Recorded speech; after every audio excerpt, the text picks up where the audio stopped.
Hello दोस्तों, आप सभी का मैथ्स बाय गोविंद के यूट्यूब चैनल पर हार्दिक स्वागत है। आज हम प्रश्नावली 1.2 के बारे में पढ़ेंगे इस वीडियो में।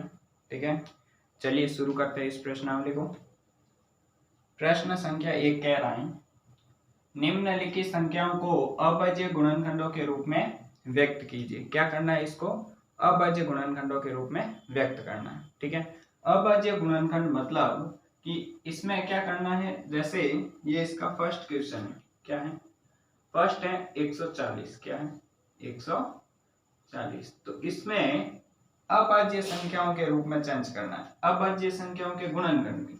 अभाज्य संख्या कौन सी होती है, जिसमें स्वयं का भाग जाता हो और किसी का भाग नहीं जाता हो। ठीक है, तो सबसे छोटी अभाज्य संख्या होती है 2। सबसे पहले 2 का भाग देना है, उसके बाद अगर 2 का जाता है तो 2 का देना है, नहीं तो उसके बाद अभाज्य संख्या आती है 3। ठीक है, अभी देखो इसमें 2 का भाग जा रहा है तो 2 का भाग देंगे, कितनी बार जाएगा, 70 बार।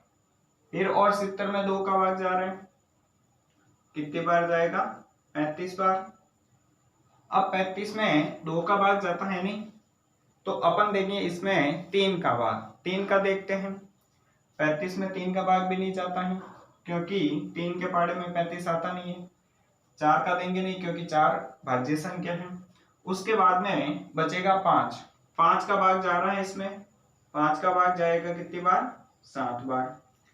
फिर 7 में 5 का जाएगा नहीं, तो किसका देंगे, 7 में 7 का भाग देंगे। कितनी बार गया, 1 बार गया।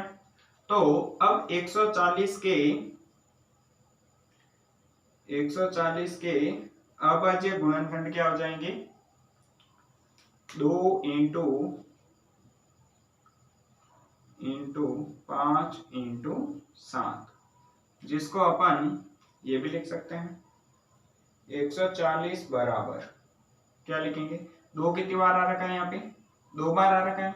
ठीक है, तो 2 की पावर 2 इंटू 5 की पावर 1 मल्टीप्लाई 7 की पावर 1। ठीक है, 2 जितनी बार आ रखा है उसकी घात लग जाएगी। तो ये हो गया अभाज्य गुणनखंड। अब है सेकंड है इसी का 156 का क्या करना है, अभाज्य गुणनखंड करना है। 2 का भाग जाएगा, कितनी बार जाएगा, 78 बार, 78 बार गया इसमें भाग। ठीक है, अब इसमें 78 में 2 का भाग जा रहा है 3, फिर 1 बच गया 9, 39 बार।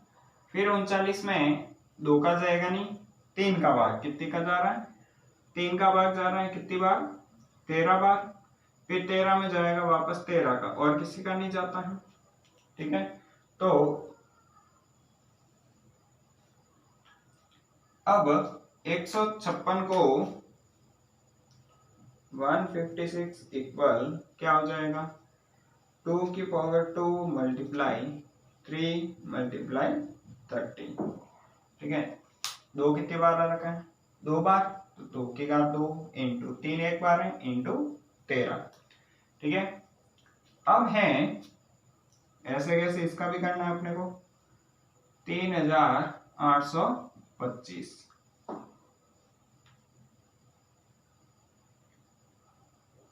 2 का जाएगा नहीं, 3 का देखते हैं, 3 का 8 2 10 3 13, 13 और 5 18। देखो अगर 3 का भाग चेक करना है तो अपन क्या कर सकते हैं, सभी अंकों को जोड़ दें। तो 8 और 2 10, 10 और 3 13, 13 और 5 18, 18 में 3 का भाग जा रहा है, इसका मतलब इस संख्या में पूरी में 3 का भाग जाएगा। 3 एकम 3, 3 दूनी 6, पीछे बच गया 2, 7 3 21, पीछे बच गया 1 15, 5 बार। अब देखो इसमें 3 का जा रहा है कि नहीं जा रहा है, 7 और 2 9, 1 10, 10 और 5 15, अभी और 3 का भाग जाएगा इसमें, कितनी बार, 4 3 12, 3 दूनी 6, पीछे बचा 1 5 बार। 4 और 2 6, 6 और 5 11, 11 में 3 का भाग जाता नहीं, तो 4 का देंगे नहीं, 5 का भाग देंगे। किसका देंगे, 5 का भाग, 8 5 40, पीछे बच गया 2 5 बार। फिर और जा रहा है इसमें 5 बार, 5 एकम 5, पीछे बच गया 35, 7 पंजा 35, 17 बार गया, 17 में 17 का भाग एक बार ही जाएगा, 17 अभाज्य संख्या है। ठीक है, तो मैं अब इसको क्या लिख सकता हूं, 3825 बराबर क्या हो जाएगा, 3 की पावर 2 इंटू 5 की पावर 2 इंटू 70। ठीक है, अब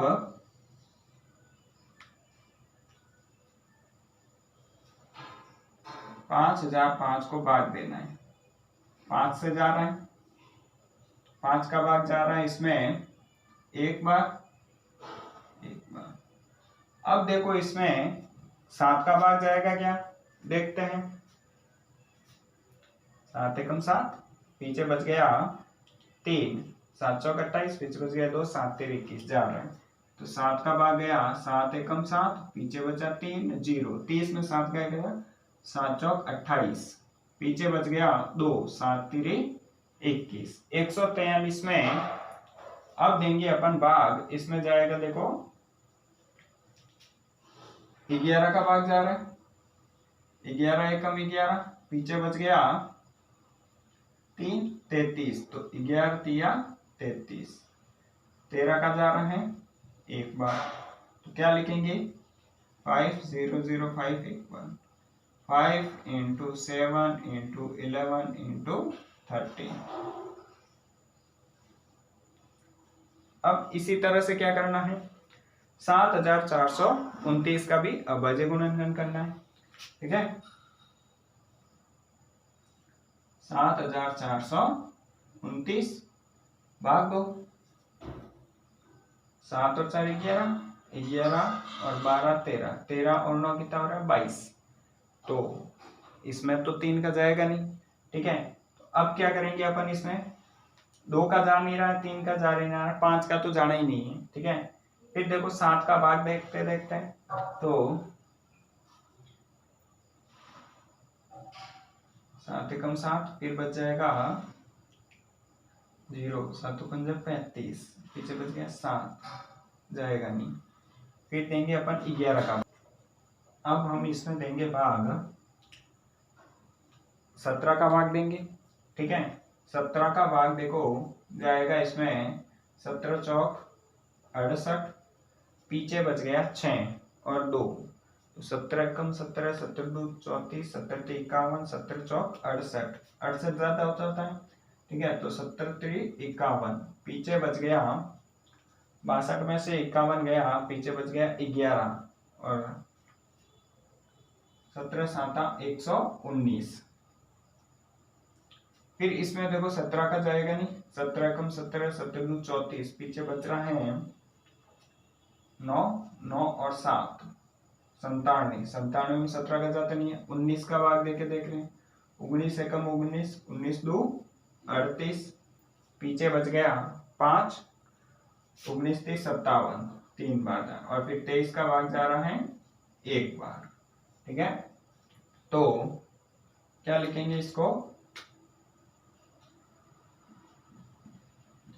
इक्वल 17 इंटू 19 इंटू 23, क्या हो गया ये इसका अभाज्य गुणनखंड। अभाज्य गुणनखंड का मतलब होता है कि उसको अभाज्य संख्याओं के गुणनखंड के रूप में लिखना होता है। और अभाज्य संख्या क्या होती है, अभी बताया था कि जो क्या होनी चाहिए, खुद से विभाजित होनी चाहिए। ऐसी संख्या है जो क्या हो, सिर्फ खुद से विभाजित हो और किसी संख्याओं से विभाजित नहीं होती हो, उसे अपन क्या कहते हैं, अभाज्य संख्या कहते हैं।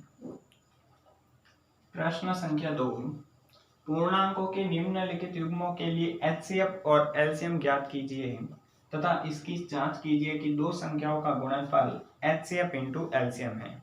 ठीक है, पहले इन दोनों का एचसीएफ और एलसीएम निकालना है, उसके बाद इन दोनों संख्याओं का गुणनफल एचसीएफ और एलसीएम के गुणनफल के बराबर आता है या नहीं आता है, इसकी सत्यता की जांच करनी है। ठीक है, तो चलिए देखिए, सबसे पहले दोनों का क्या करेंगे, अभाज्य गुणनखंड से एचसीएफ निकालेंगे। तो 2 का भाग जा रहा है, 13 बार, 13 का जा रहा है 1 बार।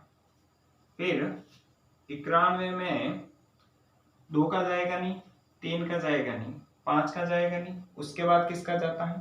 7 का भाग जाता है। तो 7 का भाग जा रहा है 13 बार, 13 7 91। ठीक है, तो 26 बराबर लिखेंगे 2 × 13 और 91 बराबर लिखेंगे 7 × 13। HCF बराबर हो जाएगा, HCF का मतलब होता है जो दोनों में कॉमन आए। तो दोनों में कॉमन क्या आ रहा है? 13 दोनों में कॉमन आ रहा है, HCF हो गया 13। ठीक है, और LCM बराबर होता है जो कॉमन आ रहे हैं उसको तो लिख दिया और जो कॉमन नहीं आ रहे हैं उनको भी लिख दिया साथ में। 13 दोनों में कॉमन आ रहा है, एक बार लिख दिया, 2 नहीं आ रहा है उसको भी लिख दिया, 7 को भी लिख दिया। LCM बराबर हो गया 13 7 91, 91 × 2 कितना हो जाएगा? 182। अब आपको जांच करनी है, क्या करनी है? जांच। जांच का सूत्र है दो संख्याओं का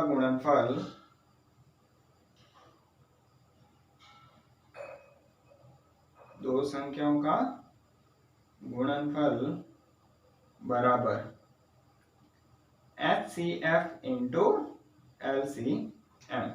ठीक है, दोनों संख्याओं का गुणनफल यानी कि 26 × 91 बराबर HCF × LCM यानी 13 × 182। अब 26 को गुणा करो, 26 एकम 26 और 26 × 9 करेंगे तो 6 9 54, असल लगी 5, 9 दूनी 18 और 5 23। इसको भी गुणा करो, 13 दूनी 26, असल 2, 13 7 91, 13 8 104, 104 और 2 6 100,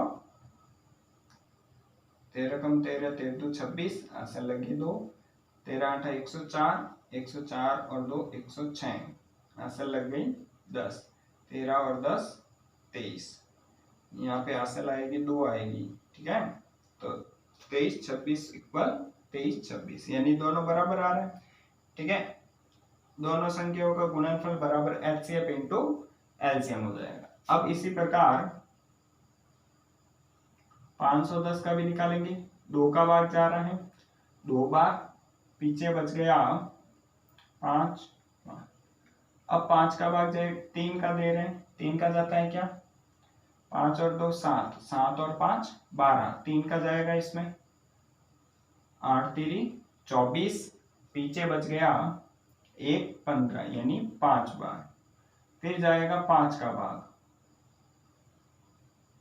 5 एकम 5 3, 7 5 35, 17 बार, एक बार।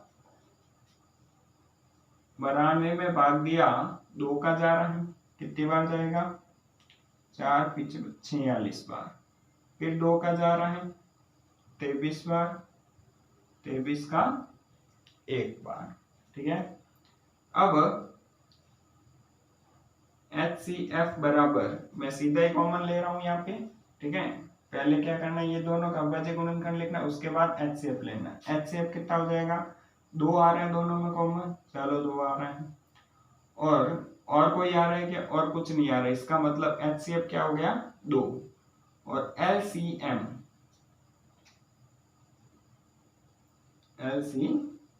इक्वल 2 कॉमन आ रहा है, लिख दिया, 3 आ रहा है, नहीं आ रहा है, फिर ये 2 नहीं आ रहा है, छोड़ो, ये 5 भी, फिर 23 और 17। ठीक है, अब इन सबका गुणा करोगे तो क्या आ जाएगा? LCM आ जाएगा। ठीक है, फिर दोनों संख्याओं का गुणनफल, और यहाँ पे क्या करनी है? जांच करनी। अब क्या करेंगे? जांच करेंगे। चलो, जांच करने से पहले अपन क्या कर देते हैं? इसका गुणा कर देते हैं। ठीक है, 3 दूनी 6, 6 दूनी 12, 12 कौन है? 60, 60 को 23 से गुणा करवाया तो हो जाएगा 0 और 6 3 18, 1 6 2 12 और 1 13। फिर 17 को क्या करेंगे, इससे गुणा करेंगे। ठीक है, 0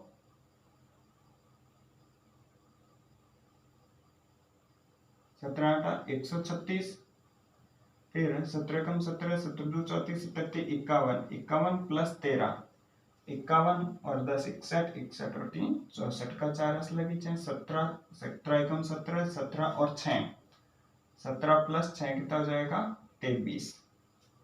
तो LCM इक्वल आ जाएगा 23,460।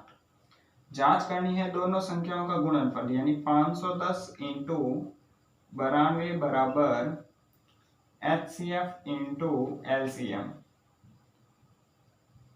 तो इन दोनों को गुणा कराओ, पहले कितना हो जाएगा 0 6 दूनी 12 सर 1 4 दूनी 8 और 1 9 3 दूनी 6 4। ठीक है, और इन दोनों को भी गुणा कराओगे तो क्या आ जाएगा 46,920। गुणा करवा देते हैं, 0 2 10 0 9 45 0 2 9 6 4। ठीक है ना, 46,920 आ रहा है। अब हम क्या करेंगे, इसका भी HCF और LCM निकालेंगे।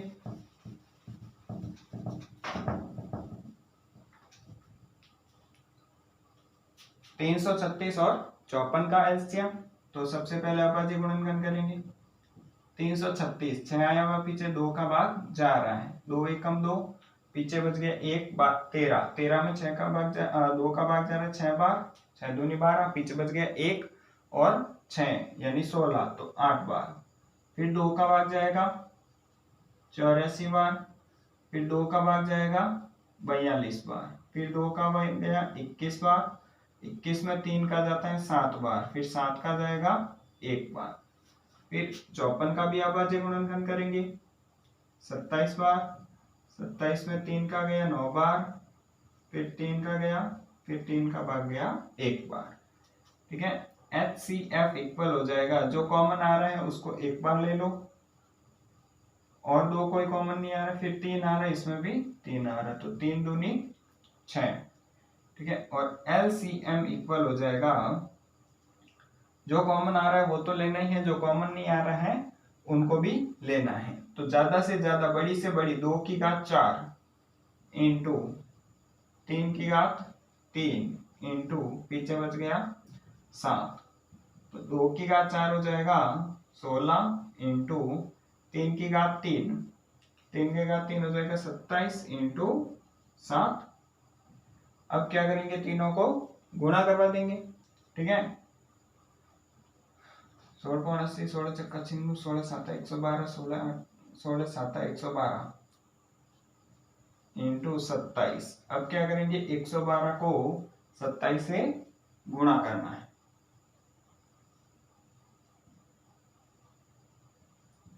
तो दूनी 4 2 और 2 कितना हो जाएगा 4 12 7 3 10 1 2 3, कितना आ जाएगा LCM 3024। ठीक है, अब HCF और LCM आ गया। अब क्या करना है, इसकी जांच करनी है। ठीक है, तो जांच करने के लिए क्या करना पड़ेगा, दोनों संख्याओं को गुणा, यानी कि 336 और 54 को गुणा करना है, और HCF और LCM को गुणा करना है। तो दोनों क्या आना चाहिए, इक्वल आना चाहिए। ठीक है, वही करनी है जैसे इस दोनों प्रश्नों में किया था। ठीक है, सेम का सेम टाइप है। चलिए अपन नेक्स्ट क्वेश्चन देखते हैं आगे। अभाज्य गुणनखंड विधि द्वारा निम्नलिखित पूर्णांकों के HCF और LCM ज्ञात करने हैं। क्या करना है, तीन संख्या दे रखी है, तीनों का क्या करना है, HCF और LCM ज्ञात करना है। ठीक है, तो चलिए सबसे फर्स्ट कह रहे हैं 12 15 और 21, तीनों का क्या करना है, HCF और LCM ज्ञात करना है। तो सबसे पहले अभाज्य गुणनखंड करेंगे, 2 का भाग जा रहा है 6 बार, फिर 2 का जा रहा है और 3 बार, फिर 3 में 3 का भाग गया 1 बार, 15 में कितनी बार जाएगा, 2 का जाएगा नहीं, 3 का जा रहा है 5 बार, और 5 का गया 1 बार। 21 में 3 का गया 7 बार, 7 का गया 1 बार। ठीक है, तो अब HCF बराबर हो जाएगा, इसके लिए सबसे पहले अपन लिख देते हैं 12 इक्वल क्या है 2 इंटू 2 इंटू 3, 15 बराबर 3 इंटू 5 और 21 बराबर है 3 इंटू 7। HCF होता है जो संख्या क्या आए तीनों में अभाज्य गुणनखंड समान आए। जो तीनों में क्या आएगा अभाज्य गुणनखंड समान आएगा। इसमें 2 है इसमें नहीं है, इसमें 2 है नहीं है, इसमें 3 है, इसमें भी 3 है, इसमें भी 3 है। तो HCF बराबर हो गया 3। ठीक है। अब LCM बराबर होता है जो कॉमन आ रहा है उसको तो एक बार लिखना है, बाकी सबको भी क्या करना है गुणा कर देना है। 2 इंटू 2 इंटू 5 इंटू 7, 3 दूनी 6, 6 दूनी 12, 12 पंजे 60 और 60 इंटू 6, 6 7 42 यानी 420। HCF कितना LCM आ गया 420 और HCF आ गया 3। अब 17 का अभाज्य गुणनखंड करेंगे। 17 का भाग 17 में ही जाता है एक बार। फिर 23 एक अभाज्य संख्या है और 29 भी क्या है एक अभाज्य संख्या है। ठीक है। तो HCF बराबर तीनों में कोई भी गुणनखंड समान आ रहा है नहीं आ रहा है, इसका मतलब क्या हो जाएगा HCF 1 हो जाएगा। ठीक है। जब कभी भी गुणनखंड समान नहीं आए, कोई भी कॉमन गुणनखंड नहीं आता है तो उसका HCF होता है 1।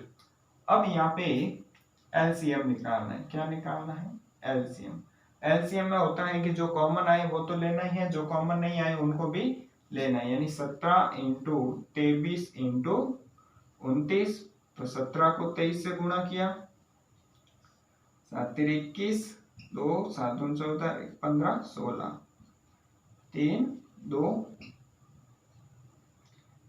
यानी 391 इंटू 29, 391 को 29 से गुणा करना है।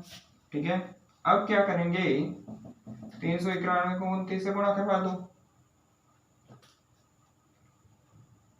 391 इंटू 29, 9 एकम 9, 9 में 9 81, 9 3 27 और 8 हो जाएगा 35 इंटू 2, 18 का 8 8 लगी 1, 3 गुण 6 और 1 7, तो 9 3 8 5 13, 7 3 10 और 1 11, मतलब 11,339। इसका क्या आ गया LCM आ गया।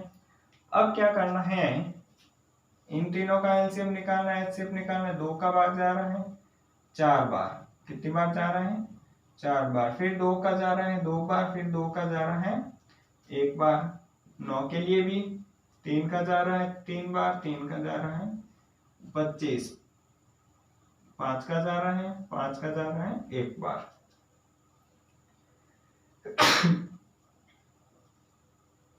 अब देखो HCF इक्वल कोई भी कॉमन नहीं आ रहा, इसका मतलब क्या है 1 है। और LCM इक्वल हो जाएगा जो चीज कॉमन आ रही है वो लेनी है, बिना कॉमन वाली भी सब लेनी है। तो 2 की घात 3 इंटू 3 की घात 2 इंटू 5 की घात 2, यानी 8 इंटू 9 इंटू 25, 25 8 200 और 200 को 9 से गुणा कराएंगे तो क्या हो जाएगा 1800। LCM आ जाएगा 1800, इसका आ गया 1। ठीक है। जब कोई भी सार कॉमन गुणनखंड नहीं आता है तो HCF 1 हो जाएगा, और LCM में जो कॉमन आता है वो तो लेना ही है और जो कॉमन नहीं आता है उनको भी क्या करना है गुणा करवाना है। प्रश्न संख्या 4 क्या कह रहा है HCF 306,657 बराबर 9 दिया है और LCM 306,657 ज्ञात कीजिए। मतलब इन दोनों संख्याओं का HCF 9 है और इन दोनों संख्याओं का LCM ज्ञात करना है। हमारे पास में एक सूत्र है, दोनों संख्याओं का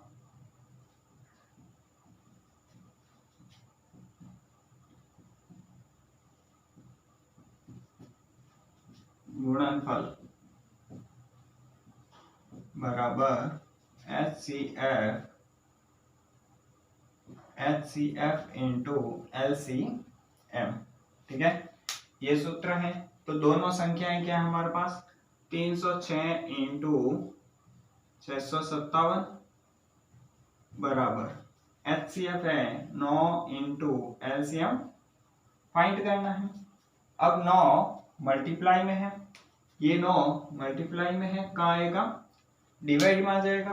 ठीक है, तो 306 इंटू 657 बट्टा 9 बराबर LCM 9 और 306 क्या हो रहा है, सेम पहाड़े से कट रहा है। 9 के पहाड़े से एक बार, ये 9 के पहाड़े से 9 3 27, पीछे बच गया 3 6 9 चौक 36। ठीक है, अब है 34 को 657 से गुणा कराना है। ठीक है, तो क्या आ जाएगा अपने पास, एलसीएम आ जाएगा। तो 657 को 34 से गुणा करेंगे, 7 चौक 28, 5 चौक 20 और 2 22, 6 चौक 24 25 26, 7 3 21, 3 15 16 17, 6 3 18 1 19, 8 3 13 12 1 2 यानी 22,338। एलसीएम इक्वल क्या आ गया, 22,338। ये क्या हो जाएगा, इसका एलसीएम हो जाएगा। ठीक है, हमारे पास में सूत्र है दो संख्याओं का गुणनफल बराबर एचसीएफ इंटू एलसीएम, यानी कि जो दो संख्या है जिनका एचसीएफ दिया हुआ है उन दोनों का गुणा बराबर क्या होगा, एचसीएफ इंटू एलसीएम के बराबर। एचसीएफ दिया हुआ है, एलसीएम फाइंड करना है, दोनों संख्याएं दी हुई है। 9 गुणे में है, भाग में आ जाएगा, 9 के पहाड़े से एक बार, 9 के पहाड़े से 34 बार। ठीक है, फिर 34 को 657 से गुणा करेंगे तो 22,338 एलसीएम आ जाएगा। प्रश्न 5, जांच कीजिए कि क्या किसी प्राकृत संख्या n के लिए संख्या 6 की घात n अंक 0 पर समाप्त हो सकती हैं। तो क्या कह रहे हैं प्रश्न, देखिए 6 की घात n, 6 की घात n अंक है वो किसी भी n के लिए 0 पर समाप्त हो सकती है क्या। तो किसी भी संख्या को उसकी घात n के लिए 0 पर समाप्त होने के लिए उसका गुणनखंड है वो 2 और 5 के रूप में होना चाहिए। ठीक है, तो देखिए 6 की घात n है तो 6 का गुणनखंड होता है 2 इंटू 3, तो ये क्या है 2 की घात n इंटू 3 की घात n के रूप में है।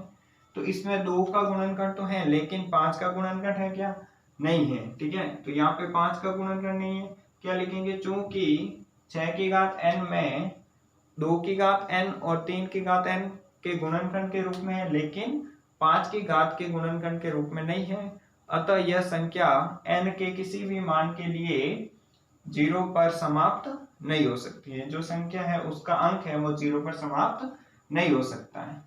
ठीक है, नेक्स्ट क्वेश्चन है क्वेश्चन नंबर 6, व्याख्या कीजिए कि, अपन देखते हैं यहाँ पे क्वेश्चन नंबर 6 देखते हैं यहीं पे।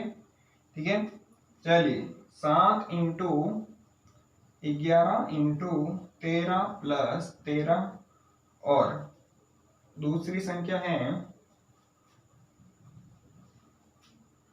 7 into 6 into 5 into 4 into 3 into 2 into 1 plus 5 भाज्य संख्या क्यों है।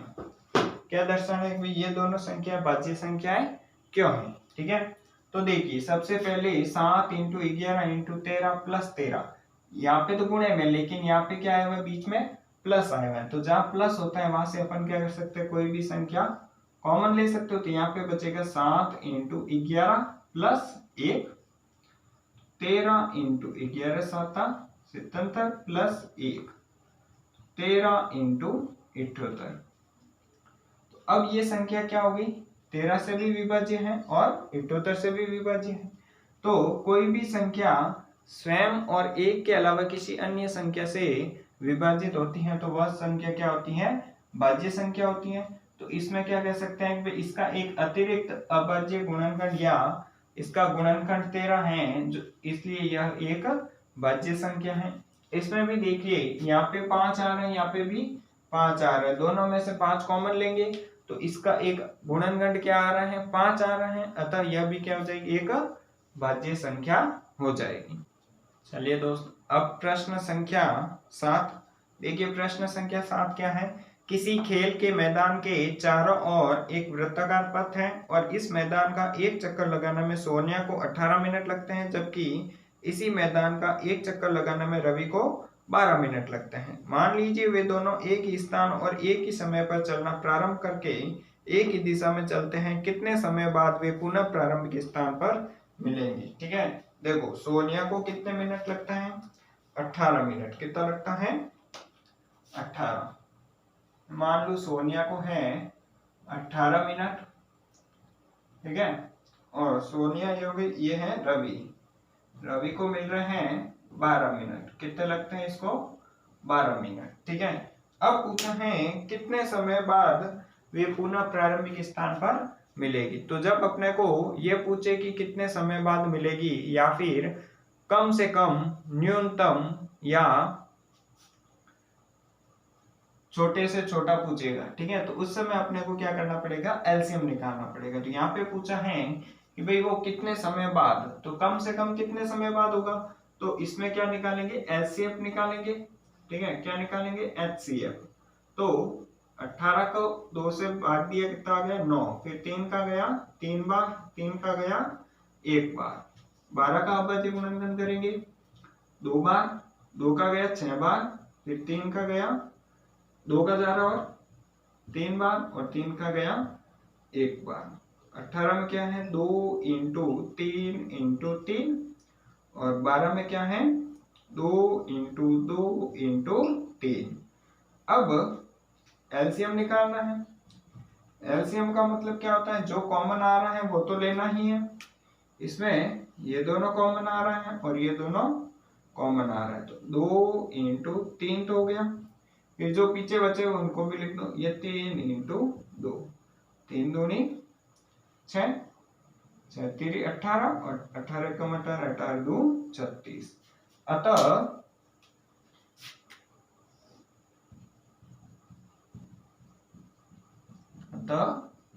सोनिया और रवि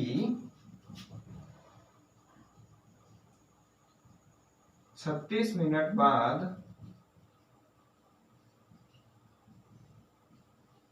पुनः 36 मिनट बाद पुनः प्रारंभिक स्थान पर मिलेंगे।